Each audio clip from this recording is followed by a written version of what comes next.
I came into the construction business relatively late, and so I didn't grow up with stick building in my professional life, and I found it wanting in a lot of areas, and especially in energy efficiency, but also in just the ease of construction and predictability and that kind of thing. So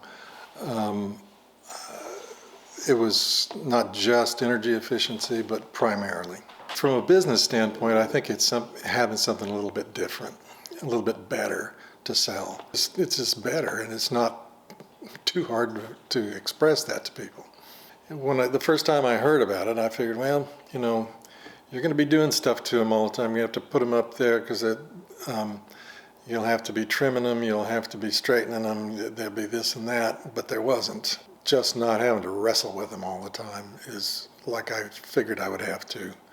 And frankly, I have built another house with a different brand, and it was more difficult. I think the SIPs are easier. You don't have a pile of discarded 2x6s out in the yard because the panels are all uniform, and where stick building is not.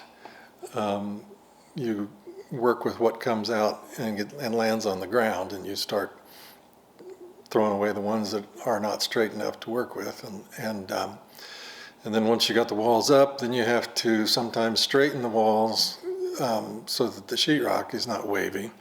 From a logistical and a building standpoint, there aren't really any downsides to the panels.